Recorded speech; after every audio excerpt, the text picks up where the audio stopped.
दोस्तों, टाइटैनिक दुनिया का सबसे बड़ा जहाज था, इसमें तो कोई शक नहीं है। और ये दुनिया का सबसे एक लग्जरियस क्रूज शिप भी था। पर ये डूबा कैसे, ये भी हम सब जानते हैं। पर डूबने के बाद इसके दो टुकड़े अलग अलग कैसे हो गए, क्यों इतनी दूर पड़े, एक बहुत अच्छी कंडीशन में है और एक बहुत ही खराब। अगर आप ये सब जानना चाहते हैं तो वीडियो में लास्ट तक बने रहिएगा। तो स्वागत है आपका K2WN फैक्ट्स में। वेलकम गाइस, खुशामदीद, नमस्ते। तो चलिए स्टार्ट करते हैं हमारा वीडियो। दोस्तों, टाइटैनिक शिपरेक पर इन्वेस्टिगेशन करने के दौरान रिसर्चर्स ने एक बहुत ही अजीबोगरीब चीज को नोटिस किया। समुद्र के बॉटम पर शिप का अगला हिस्सा बहुत ही अच्छी कंडीशन में है, जबकि पिछला हिस्सा बहुत ही बुरी कंडीशन में, वो भी 2000 फीट दूर। लगभग 100 सालों तक समुद्र के बॉटम पर पड़े रहने की वजह से लोहा और स्टील सड़ गल गया। लेकिन अगर ये दोनों ही शिप का हिस्सा थे और एक ही वक्त में डूबे थे, तो फिर इतने आगे पीछे कैसे हैं? रिसर्चर्स का मानना है कि एक्सीडेंट वाली रात आइसबर्ग से टकराने के अलावा भी टाइटैनिक के साथ कुछ हुआ था, जिसने उसके पिछले हिस्से पर ज्यादा नुकसान पहुंचाया। पर यह सवाल है कि आखिर क्या हुआ था। दोस्तों, 1912 में जिस रात टाइटैनिक के साथ हादसा हुआ था, उस वक्त वो कनाडा के न्यूफाउंडलैंड से साउथ 100 किलोमीटर दूर अंधेरे समुद्र के बीच बिल्कुल अकेला था। हादसे के वक्त पर इसमें टोटल 2240 लोग थे, जिसमें से 15 लोग अपनी जान गंवा बैठे। वो जिसको अनसिंकेबल कहा जाता था, वो कुदरत की ताकत के आगे बिल्कुल भी टिक नहीं पाया। इस हादसे के चश्मदीद गवाह आई विटनेस सिर्फ वो लोग थे जो किसी तरह शिप से निकलकर अटलांटिक ओशन के ठंडे पानी में कूद गए। आइसबर्ग से टकराने से लेकर शिप के डूबने तक जो कुछ भी हुआ, उसका रिकॉर्ड उन आई विटनेस के अलावा किसी के पास नहीं है, जो कि खुद ठंडे पानी से लड़ने में एकदम जुटे थे। पहली रेस्क्यू शिप RMS स्कॉर्पेथिया भी टाइटैनिक डूबने के लगभग 1.5 घंटे बाद वहां पहुंची। वो भी खुशकिस्मती थी कि उनका टाइटैनिक से इमरजेंसी मैसेज मिला, वरना जो लोग ठंडे पानी में जिंदगी और मौत की जंग लड़ रहे थे, उनकी जान को भी नहीं बचाया जा सकता था। और टाइटैनिक के हादसे के बारे में आज तक किसी को भी कुछ भी मालूम नहीं पड़ता। इन्वेस्टिगेशन के दौरान पहले तो किसी को भी मालूम नहीं था कि शिप के साथ हुआ क्या, लेकिन फिर बचने वालों ने ही बताया कि शिप एक आइसबर्ग से टकरा गई थी। इन आई विटनेस की बातों को सुनकर मौके पर मौजूद आइसबर्ग को देखकर कंफर्म भी किया गया, जिस पर टाइटैनिक का रेड पेंट अभी तक लगा हुआ था। हादसे के बाद आई विटनेस और एविडेंस को देखते हुए इन्वेस्टिगेशन रिपोर्ट में बताया गया कि टाइटैनिक के राइट साइड पे आइसबर्ग ने 300 फुट बड़ा सुराख कर दिया था, यानी कि टाइटैनिक की पूरी साइड का 1/3 हिस्सा फट गया था। पर दूसरी तरफ आई विटनेस का कहना था कि शिप को डूबने में लगभग 2.5 घंटे लगे। इन्वेस्टिगेटर्स का मानना है कि अगर आइसबर्ग ने वाकई में टाइटैनिक पर 300 फुट बड़ा गहरा सुराख किया था, तो इसको 2.5 घंटे नहीं बल्कि कुछ ही मिनट लग जाते डूबने में। पर सच्चाई क्या थी, ये उस वक्त किसी को भी मालूम नहीं था। सच्चाई जानने के लिए जरूरी था कि टाइटैनिक शिप को ढूंढा जाए। कई सालों तक टाइटैनिक की तलाश जारी रही और हर गुजरते साल ये मिस्ट्री और ज्यादा संगीन होती गई। आखिरकार 73 साल बाद जब टाइटैनिक का मलबा मिला, तो ये मरीन इंडस्ट्री के लिए एक बहुत बड़ी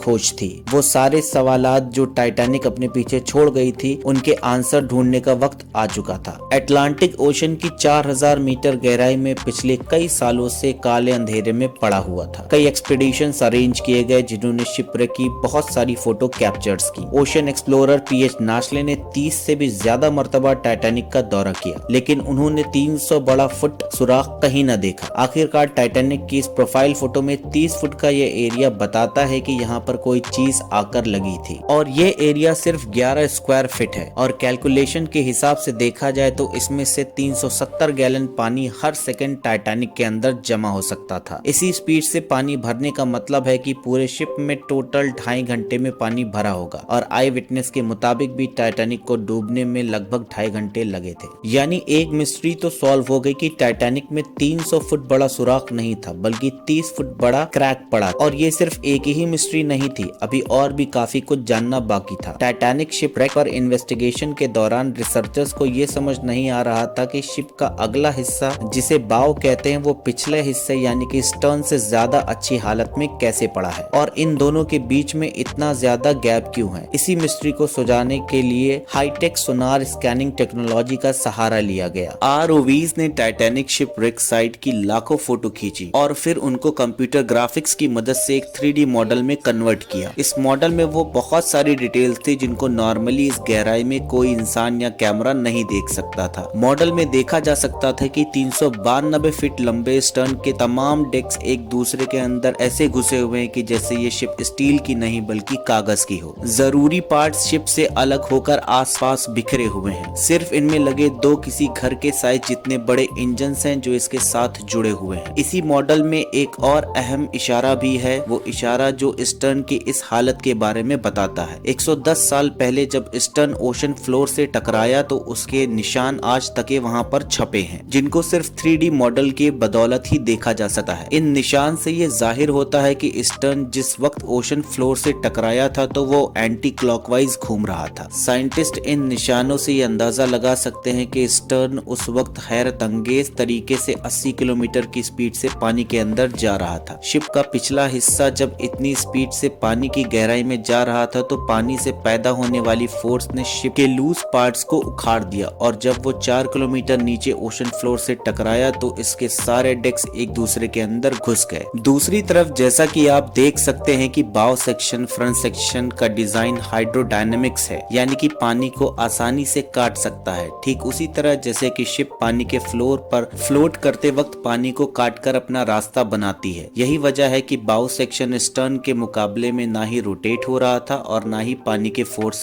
इस पर डायरेक्टली अटैक कर रहे थे। आखिरकार 110 साल पहले होने वाले हादसे की एक और मिस्ट्री को भी सुलझा लिया गया। लेकिन एक और सवाल है जिसका जवाब ढूंढना बहुत जरूरी है, वो ये कि टाइटैनिक शिप दो हिस्सों में किस वक्त टूटी। जैसा कि आपने जाना कि शिप के दो हिस्सों में टूटने की खबर आई विटनेस ने दी थी। सालों से ये माना भी जा रहा है कि टाइटैनिक डूबने से पहले ही दो हिस्सों में डिवाइड हो गई थी। ये खबर काफी हद तक के सच भी है, लेकिन ये पूरा सच नहीं है। जब बाव सेक्शन में पानी भर गया तो वो पानी अंदर चला गया, जिसकी वजह से स्टर्न सेक्शन का पूरा वेट पीवेट पॉइंट यानी कि सेंटर पर पड़ रहा था। ये सेंटर पॉइंट इतना ज्यादा वजन सह नहीं सकता था और टूटकर दो हिस्सों में डिवाइड हो गया। पर सोनार स्कैनिंग से बनाया गया 3D मॉडल तो कुछ अलग ही कहानी बताता है। देखा जाए तो टाइटैनिक के अंदर मौजूद बहुत सारे सामान दूर दूर तक ओशन फ्लोर पर पड़े हुए हैं। इसमें coffee cup, dinner plate, chandelier, deck bench और लोगों के पर्सनल सामान भी हैं। इनमें से 90% आइटम्स स्टर्न सेक्शन के हैं। टोटल 10,000 से भी ज्यादा आइटम्स इस पूरे एरिया में फैले हुए हैं, जो करीब 3.2 स्क्वायर किलोमीटर का एरिया बनता है। अगर ये सेक्शन पानी के ऊपर ही बाव सेक्शन से अलग हो जाता तो इसका मतलब ये होता कि ओशन फ्लोर पर पहुंचते पहुंचते इसका मलबा 3.2 स्क्वायर किलोमीटर नहीं बल्कि इससे भी ज्यादा बड़ा एरिया में फैलता, जैसा कि आप इस एनिमेशन में देख भी सकते हैं। एक्सपर्ट्स का मानना है कि ये सेक्शन टूट तो पानी के ऊपर ही गया था, लेकिन ये बाव सेक्शन से अलग ओशन फ्लोर के करीब आकर हुआ और फिर रोटेट होता होता अपनी डायरेक्शन बदल गया और 2000 फीट दूर जाकर गिरा। आज RMS टाइटैनिक की बॉडी पूरी तरीके से रस्ट हो चुकी है। साइंटिस्ट का मानना है कि ओशन की इस गहराई में ऑक्सीजन बहुत कम होता है, जिसकी वजह से रस्टिंग प्रोसेस बहुत स्लो हो रहा है। लेकिन जंग के कुछ सैंपल्स निकालकर जब टेस्ट किया गया तो वो पता चला कि बैक्टीरिया से रिलीज होने वाले ऑक्सीजन की वजह से ये इसमें जंग लगा।